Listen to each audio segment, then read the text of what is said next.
नमस्ते मित्रों, जोहार। मैं गंगा माता खोपोली से आप सबों के बीच में एक नई वीडियो के साथ उपस्थित हूँ।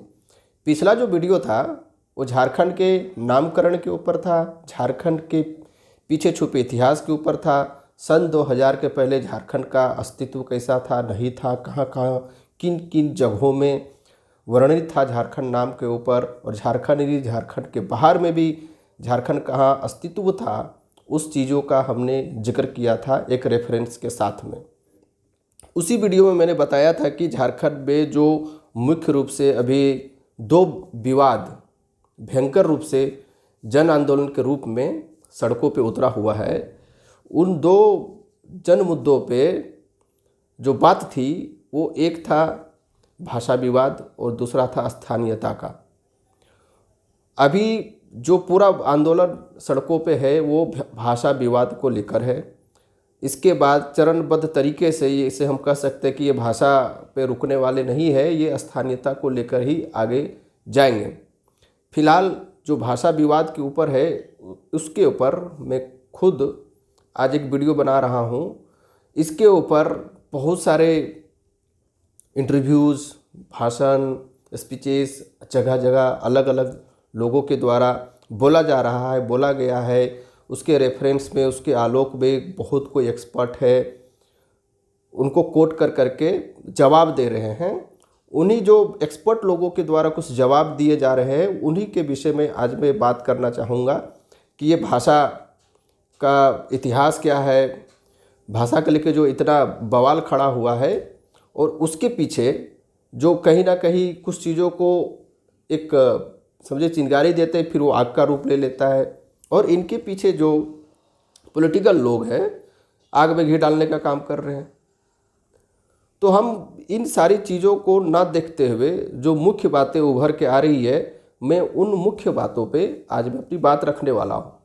हो सके वीडियो कुछ लंबा हो, देखिएगा ज़रूर। अभी 2 दिन पहले मैं एक इंटरव्यू देख रहा था, किसी भाषाविद का था, झारखंड के ही थे। वो बता रहे थे कि जो भाषा को लेकर सड़कों पे उतरे हुए लोग हैं उन्हें इतिहास का बोध नहीं है, वो इतिहास पढ़ते नहीं है, ऊपरी ऊपरी बातें करके लोगों को दिग्भ्रमित करने का काम कर रहे हैं, और इसमें अपनी कोई रोटी सेकना चाह रहा है। कोई बोलता है कि पॉलिटिकल इन्फ्लुएंस चीज़ है, इनको माइलेज दिया जा रहा है, फंडिंग किया जा रहा है। ये अलग बातें हो जाती है।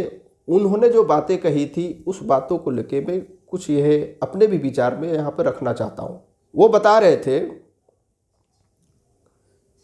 कि झारखंड की जो भाषाएं हैं यहाँ पे मुख्यतः 2 लैंग्वेज फैमिली में बांटा गया है। एक इंडो आर्यन और दूसरा था एस्ट्रो एशियाटिक जो लैंग्वेज है। वो बता रहे थे भाषा के बारे में झारखंड के संदर्भ में कि यहाँ पे मुख्यतः 2 जो लैंग्वेज फैमिली है झारखंड की भाषा बटी हुई है। उसमें से वो इंडो आर्यन की बात कर रहे थे। इंडो आर्यन फैमिली से जो भाषाएं हैं उनमें से झारखंड में बोली जाने वाली जो भाषाएं हैं वो है नागपुरी, खोरठा, सादरी, कुड़माली, पचपरगनिया। ये 5 भाषाएं इंडो आर्यन फैमिली में वो रख रहे थे। उसके बाद ये बता रहे थे कि इनका कनेक्शन मगही के साथ कैसा है। वो बता रहे थे कि जो नागपुरी है वो भोजपुरी से मिल के बना हुआ है, खोरठा जो है मगही से मिल के बना हुआ है। फिर वो आगे बताते हैं कि जो बांग्ला है वो मगही का एक से ही बना हुआ है। तो यहाँ के जो झारखंड के जो लोग हैं वो मगही का जो विरोध कर रहे हैं, भोजपुरी का विरोध जो कर रहे हैं, मैथिली का, अंगिका का जो विरोध कर रहे हैं, वो उनको इतिहास के बारे में नहीं पता है कि उन्हीं भाषाओं से यहाँ के भाषाओं का जन्म हुआ है। और इस प्रकार वो चाहते हैं कि भाई ये भाषा विवाद का विषय नहीं उठना चाहिए। हमें गर्व करना चाहिए कि झारखंड में हमारी इतनी विविधता है, इतनी भाषाएं हैं। ये गर्व का विषय है, ना कि लड़ाई का विषय है जो सड़कों पे आके भड़काने का काम करे या लड़ाने का काम करे। मैं उन्हीं महाशय के संदर्भ में उनको ही कोट करते हुए आगे अपनी बात रखूँगा। उन्होंने फिर और 2 बातें ऐड करी बाद में कि उन्हें झारखंड के इतिहास के बारे में जानना चाहिए, उन्हें पता नहीं है। प्राचीन काल में जरासंध जो असुर राजा था उनका साम्राज्य पश्चिमी सिंहभूम तक था। फिर वो आगे बताते कि नागवंशियों का जो शासन झारखंड में शुरू हुआ रांची के इलाके में, वो भोजपुर राजाओं को रिपोर्ट करते थे। तो यहाँ मुख्यतः उन्होंने 3 बातें कही कि इंडो आर्यन भाषा समूह की बात करी, जिसमें से यहाँ की 5 लैंग्वेजेस नागपुरी, खोरठा, सादरी, कुरमाली और पचपरगनिया, ये इन पे मगही का बहुत ज़्यादा प्रभाव है, यानी मागधी का, जो बताते हैं कि उन्हीं के परिणाम और उनके इन्फ्लुएंस में आके ये लैंग्वेजेस बनी है, इनका निर्माण हुआ है, उत्पत्ति हुई है। दूसरी बात उन्होंने कही कि इसलिए है कि मगध के राजा जरासंध का शासन था यहाँ पे। फिर उन्हें बताया कि जो नागवंशी राजा थे वो भोजपुर राजाओं को रिपोर्ट करते थे। चलिए, हमने ये सारी बातें आपकी मान ली। अब इस आधार पे आप ये कहना चाह रहे हैं कि जो ये भाषा का विवाद है और जो लोग सड़कों पे उतरे हुए हैं, ये गलत कर रहे हैं, इन्हें इनकी मांग जायज़ नहीं है, इससे एक वैमनस्य उत्पन्न होगा झारखंड में, जो कि कतई सही नहीं है। चलिए, आपके इस सारी बातों को मैं मानता हूँ और आपके जो कई बातें हैं मैं उनके संदर्भ में कुछ अपनी भी बातें रखता हूँ। उन्हीं के कोट किए गए संदर्भ में अपनी एक यहाँ पे आपको स्क्रिप्ट शॉट देता हूँ। इसमें इंडो आर्यन लैंग्वेज फैमिली के जो डिटेल है वो दिया गया है। इसमें हम अन्य भाषाओं के ऊपर नहीं जाते हैं, हम सिर्फ मागधी के जस्ट ऊपर और उसके नीचे जो भाषाएं हैं उन पे मैं बात करता हूँ। तो आप यहाँ क्लियरली देख पा रहे होंगे कि प्राकृत से मगही आया और मगही 3 पार्ट में बटा है, ओडिया, असमीज, बिहारी। ओडिया से हल्बी का आगे गया, फिर असमीज, बंगालीज, चित्तागोनियन, फिर बिहारी में से भोजपुरी, मगही, मैथिली। अब मगही के आगे और हम ट्रेस करेंगे तो झारखंड की सीमा में आते हैं। तो झारखंड में नागपुरी, जिसको बोलते हैं भोजपुरी का इन्फ्लुएंस है, खोरठा जिसे मगही का इन्फ्लुएंस है, कुड़माली इसको भी बोलते कि मगही का इन्फ्लुएंस है, सादरी आपके नागपुर के इधर वाला ही एरिया हो गया। उसके बाद हो जाए पचपरगनिया, उसमें भी मगही का एक बहुत बड़ा प्रभाव देखा जाता है। तो हम अगर भोजपुरी और मगही के बाद इधर हम झारखंड में जब आते हैं तो ये झारखंड की 5 भाषाओं का इसमें, जिसको कि एक कलेक्टिव रूप से सादरी लैंग्वेजेस बोल देते हैं, उनमें एक प्रभाव देखने को मिलता है। आप ये बताते हैं कि इन भाषाओं का जन्म मागधी से, मगही, भोजपुरी से हुआ है। चलिए, मान लिया आपका ही भाषा विज्ञान के अनुसार उसी मागधी से उड़िया भी है, असमीज भी है, बंगालीज भी है। तो क्या आप ये चीज़ आप बोल सकते हैं बंगाल में कि आपका जन्म तो मगधी से ही हुआ है? तो वहाँ भी बोलने वाले बहुत सारे लोग हैं, कलकत्ता में और दूसरे इलाकों में। क्या आप वो बोलिए कि वहाँ पे मगही को एक क्षेत्रीय लैंग्वेज का दर्जा दिया जाए सरकारी रूप से? बोलने वालों से कोई समस्या नहीं है।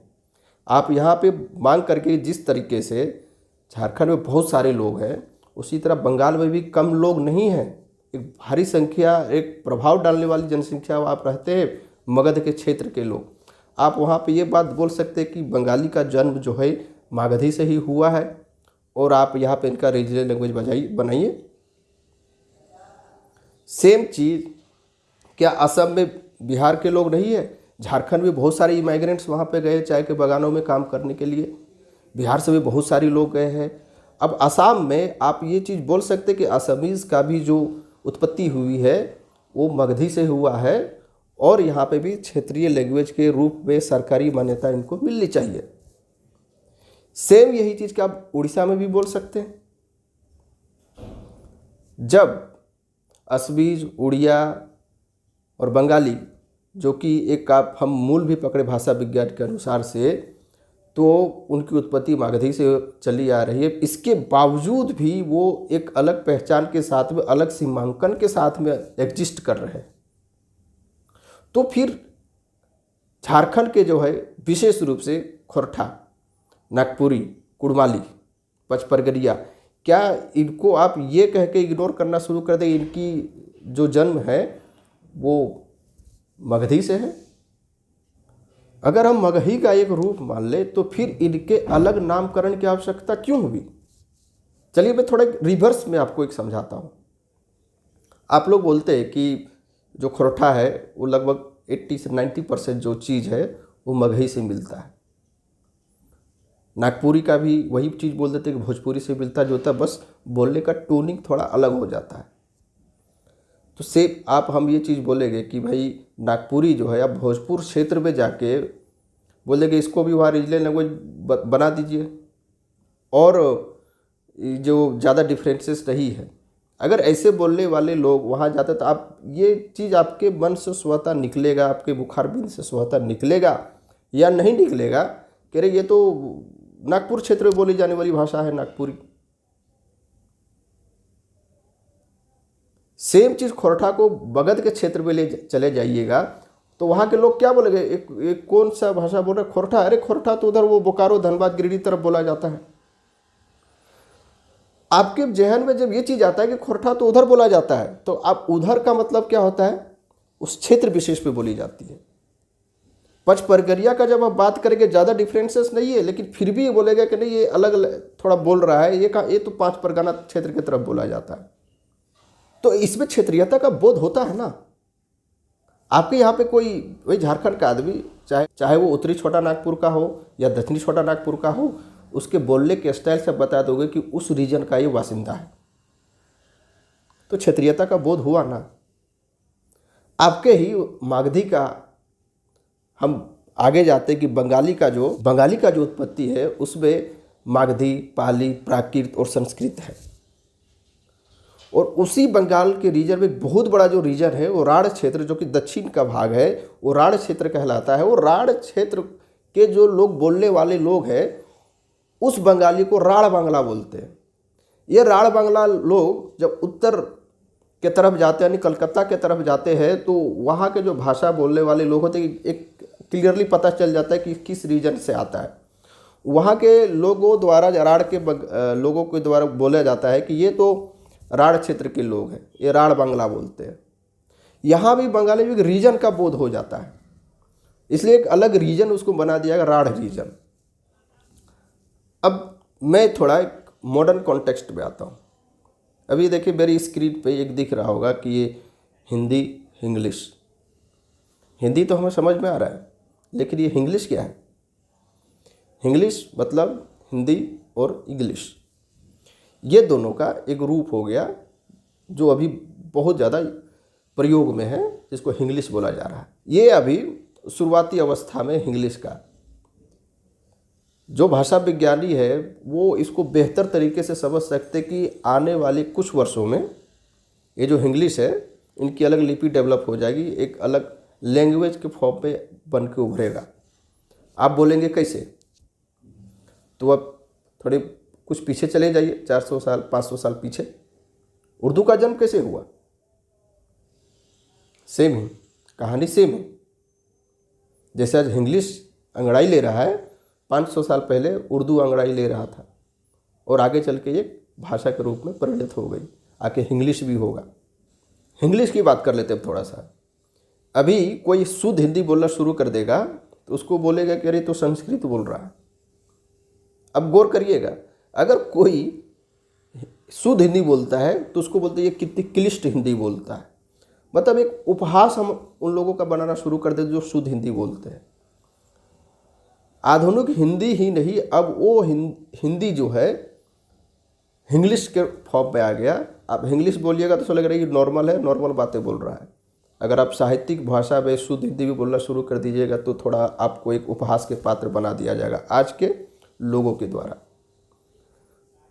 तो अभी जो है इंग्लिश इसलिए आ रहा है कि भाई आपके भाषा को जो माध्यम हो गया, पढ़ाई का जो माध्यम हो गया, मोस्टली इंग्लिश मीडियम हो गए, और बाहर जो बोलने वाली जो कनेक्टिंग जो लैंग्वेज वो हिंदी है। अब स्कूल का, संस्थान का और आम चाल बोल चाल की जो भाषा है वो मिक्स्ड होके इंग्लिश बन रही है और आगे चल के ये हो सके देवनागरी में ही लिखा है, लेकिन ये इंग्लिश फॉर्म में ही रहेगा। जैसे अभी भी खुद बात करते करते भी कितने अंग्रेजी के वर्ड्स में यूज कर रहा हूँ, लेकिन आपको ये सब सुनने में बहुत नॉर्मल लग रहा होगा क्योंकि आपके मन मस्तिष्क में चीज़ें टकरा रही हैं, ये तो नॉर्मल बात बोल रहा है। इंग्लिश आगे अभी नहीं, हो सके 50 साल 60 साल बाद ये इंग्लिश एक डेवलप फॉर्म में उभर के आएगा, जैसा कि उर्दू था। उर्दू के टाइम पे हम बात करें तो एक उस वक्त में एक कहावत बड़ा प्रचलित था कि पढ़े फारसी बेचे तेल, देखो रे किस्मत का खेल। मतलब क्या हुआ कि आपको राजकीय भाषा आ रहा है, जो शासन चलाने वाले लोग हैं उनकी जो भाषा है वो आ रहा है, और आप बहुत अच्छे खासे पढ़े लिखे हो, उस भाषा के जानकार बन चुके हो, उसके बाद भी आप तेल बेचने का काम कर रहे हैं, तो भाई किस्मत का खेल बोला जाता था। सेम आज इंग्लिश के कॉन्टेक्स्ट में देखिए, आज के डेट में कि जो अंग्रेजी बोलने वाले लोग हैं उनको किस नज़रिए से देखा जाता है। आज सोशल मीडिया में हम लोग बहुत ऐसे वीडियो शेयर कर चुके हैं, बहुत देखते हैं, जो इंग्लिश बोलते हुए ठेला में कुछ सामान बेच रही है, बादाम बेच रही है, पपीता बेच रही है, फल बेच रही है, कुछ भी बेच रही है। अगर वो अंग्रेजी भी बोल रहा है तो आदमी भाई वहाँ रुक के सुनता है उसको, करे अच्छी, इतनी अच्छी अंग्रेजी बोलने वाला, फ्लुएंटली बोलने वाला ऐसे काम कर रहा है, मजदूरी का काम कर रहा है, देखो किस्मत का खेल। मैं ये चीज़ और एक उदाहरण के साथ यह दिखाना आपको चाहूँगा कि एक बार अनुपम खेर किसी सड़क पे जा रहे थे, तो वहाँ एक बच्ची थी, वो कुछ बेच रही थी, जो अंग्रेजी में बोल बोल के बेच रही थी।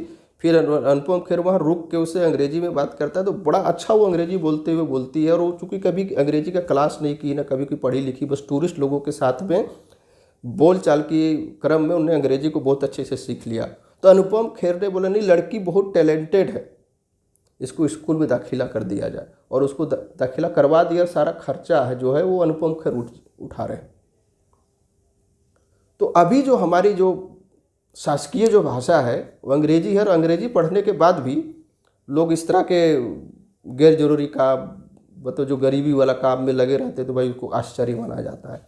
सेम चीज़ मुग़ल काल में होता था, जहाँ पे भाई एक उर्दू जैसी भाषा का जन्म होता है।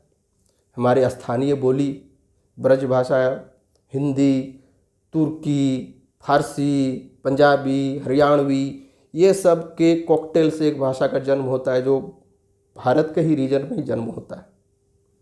अब यहाँ पे हम बात करेंगे तो भाई ये फारसी लिपि का उपयोग कर रहे हैं, फारसी और तुर्की के बहुत सारे शब्द हैं। तो क्या तुर्की वाले ये बोलना शुरू कर दे कि भाई तुर्क के लोग वहाँ बहुत सारे रहते हैं, तो तुर्की लैंग्वेज को भी वहाँ का, और वो पारसी के जो लोग हैं वहाँ पे बहुत सारे लोग रहते हैं, तो ये पारसी को रीजनल लैंग्वेज घोषित कर दिया जाए। मतलब जिस तरह से अभी झारखंड में भी बात करें कि हर एक जिला में उर्दू घुसा देगा, तो क्या वो पारसी वाले बोल देंगे कि भाई तुम्हारा जन्म तो उर्दू जब है तो फारसी को भी रहना चाहिए रीजनल लैंग्वेजेज में। बात ये नहीं है कि जिस क्षेत्र में जिस भाषा का जन्म हुआ, किसी भी तरीके से किसी के इन्फ्लुएंस पे भाषा का जन्म हुआ है, तो उस क्षेत्र विशेष को ही महत्ता दी जानी चाहिए। झारखंड के संदर्भ में अभी हम बात कर रहे हैं, तो झारखंड के संदर्भ में हम बात करें तो पलामू प्रमंडल, जिसमें कि हम 2.5 जिला पकड़ लें, पलामू, गढ़वा और लातेहार। लातेहार पूरा नहीं हम पकड़ रहे हैं, उसका आधा जो सटे हुए इलाके हैं। तो पलामू, गढ़वा और लातेहार, इनमें बोलते हैं कि भोजपुरी मगही बोलने वाले लोग हैं, तो वहाँ के लिए कोई विरोध कर भी नहीं रहा है। लेकिन हम इसी क्षेत्र का हम बात करते हैं, तो वहाँ के लोगों को जब पूछा जाता है कि आप कौन सा भाषा बोलते हो, तो वो बोलते हैं कि मगही है, कोई बोलता है भोजपुरी है, क्योंकि वहाँ का साउंड थोड़ा अलग हो जाता है। अब अलग हो जाता है, आप इसमें विरोध कर सकते हैं मेरा, लेकिन आप देखिए मैं आपको उदाहरण देता हूँ, बल्कि एक रेफरेंस के साथ मैं यहाँ पे अपनी बात रखना चाहता हूँ कि ये देखिए कि पलमुआ बोली को NPR में जगह दी गई है, जिसमें 200वां नंबर है। नेशनल पॉपुलेशन रजिस्टर में पलमुआ बोली को स्थान दिया गया, जिसमें पलामू प्रमंडल के जो लोग हैं, उस जिले के लोग हैं खास करके, वो बहुत खुश है कि आज़ादी के इतने दिनों बाद ये पलमुआ भाषा को एक रजिस्टर्ड किया गया। तो पलमुआ से आपका क्या संदर्भ निकलता है? पलमुआ से संदर्भ ये निकल, पलामू प्रमंडल में जो बोली जाने वाली भाषा है वो पलमुआ है, जिसका उत्पत्ति भोजपुरी, मगही और नागपुरी के मिक्सचर से हुआ। वहाँ पे बहुत सारे जनजातीय लोग भी थे जिनके बहुत सारे बोलने का टोनिंग, आपसी जो टकराव, आपसी जो संबंध है, उसके अनुसार और उसके फलस्वरूप पलमुआ बोली का उद्भव हुआ। तो पलमुआ बोल देने से अगर आप भोजपुर और मगध में जाके पलमुआ का बात करेंगे तो वो आपको बता देगा पलमुआ मतलब पलामू, गढ़वा और लातेहार के ये लोग हैं, और चूंकि है भी उसे उच्चारण भी। तो यहाँ पे हमारा कहना है कि भाई भोजपुरी, मगही, अंगिका, मैथिली सब बहुत प्यारी भाषा है, प्राचीन भाषा है, एक आम जनसंपर्क की भाषा है जिसने बहुत सारी भाषाओं को जन्म दिया है। उसके प्रति हमारा कोई नफरत या घृणा नहीं है, ना कोई फैलाने की कोशिश कर रहा है। बात जिस तरह से है कि असम है, बंगाल है, उड़ीसा है, उसी तरह झारखंड भी है, और झारखंड क्षेत्र में भी जो लोग रहने वाले थे, ऐसा नहीं है कि मगध से, भोजपुर से, अंग प्रदेश से यहाँ लोग आए तो यहाँ पे लोग नहीं थे और बिल्कुल थे। और इन लोगों के आपसी घनिष्ठता के चलते एक नए लैंग्वेज का जन्म होता है और एक नए नाम के साथ वो अस्तित्व में आता है। उस चीज़ की आप यहाँ पे और यहाँ के लोग बात कर रहे हैं, आपके प्रति घृणा की बात नहीं कर रहे हैं, ना भगाने की बात कर रहे हैं। आपको भी ये चीज़ें समझनी चाहिए। अगर रीजनलिज्म और एक सॉल्यूशन की बात मेरी तरफ से आप चाहते हैं तो ये सॉल्यूशन लगभग ये है कि भाई भोजपुरी, मगही और नागपुरी से जो विस्तृत भाषा पलमुआ हुआ, जिसको NPR में रजिस्टर्ड किया गया है, पलमुआ की बात करिए। तो पलमुआ से किसी को कुछ दिक्कत नहीं होना चाहिए, इसमें सभी कुछ समाहित हो जाता है। एक राज्य का भी बोध हो जाता है, आपके क्षेत्र का भी बोध हो जाता है। पलमुआ बोल देने से कहा पलामू प्रमंडल वाले लोग हैं, क्षेत्रीयता का बोध है इसमें। और दूसरी जगह का जब बात करते हैं, खोरठा रीजन और नागपुरी रीजन का जब हम बात करते हैं, तो आप स्वयं बोलते हैं कि ज़्यादा डिफरेंसेस नहीं है, बोलने का टोनिंग में खाली डिफरेंसेस है। अरे यहाँ तो टोनिंग छोड़िए, शब्द का संग्रह छोड़िए, वोकेबलरी छोड़िए, हम जिसका कुछ नहीं मिलता है, एकदम अलग लैंग्वेज होते हैं, उनको हम सीखते हैं, कितने आसानी से सीखते हैं। हम अंग्रेजी सीखते हैं, फ्रेंच सीखते हैं, स्पेनिश सीखते हैं, द्रविड़ फैमिली के भी बहुत सारे लैंग्वेज हम सीख लेते हैं। और जहाँ पे आप बोलते हैं कि खोरठा 80 से 90% तक मिलता है, खोरठा को बोलना, लिखना और ये सब करने में कोई दिक्कत तो नहीं होनी चाहिए ना। नागपुरी के संदर्भ में भी ऐसी ही बात है। तो ये आपसी वैमनस्यता फैलाने का और राजनेताओं के और दूसरे भी जो लोग हैं सामाजिक टाइप के, उनकी बातों में नहीं आना है। और यहाँ के भी जो जन की आवाज़ है, उनकी भी बातें आपको सुननी चाहिए, माननी चाहिए, और उनके भावनाओं का भी ख्याल रखना चाहिए। आपकी भावनाओं का आदर या कदर नहीं हो रहा है, ऐसी बात नहीं है। जिन जिलों में आप हैं उनके ऊपर कोई कुछ बात नहीं कह रहा है, और जिन संदर्भ में आप बात कर रहे हैं उसके भी संदर्भ में ऐसी कोई, इन सब के बीच में उनका तीसरा पॉइंट मेरा छूट गया था, मैं थोड़ा यह कंप्लीट कर लूँ उन तीसरी चीज़ को, कि नागपुर के राजा भोजपुर को रिपोर्ट करते थे। मगध का साम्राज्य पूरा जो मैप यहाँ देख रहे हैं यहाँ तक था, एकदम उड़ीसा का लिंक से लेकर था। तो भाई मगध आप यहाँ तक ट्रेस करते, मगध तो आपका अफगानिस्तान तक भी था। अफगानिस्तान में, पाकिस्तान में, वहाँ पे बौद्ध स्तूप देखिए। और इनका हम समय काल निकालते हैं मौर्य एम्पायर का तो 136 साल होता है। तो 136 सालों में मगध एम्पायर जो है, यानी मौर्य एम्पायर है, वो अफगानिस्तान, पाकिस्तान इलाके में बहुत सारा वर्चस्व रखता है। वहाँ पे बौद्ध स्तूप और बौद्ध की प्रतिमाओं का वहाँ पे निर्माण होता है, जिसके अभी भी जो चीख के उनके इतिहास को बताती है, निकलते हैं।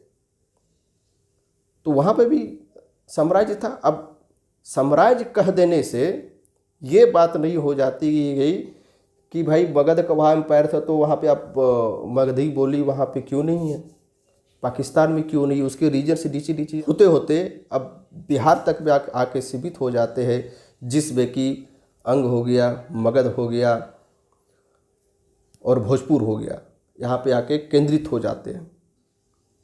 तो सेम चीज़ जहाँ तक इसी तरह अगर हम बात करें तो मराठा एम्पायर का भी बहुत बड़ा एक साम्राज्य होता है।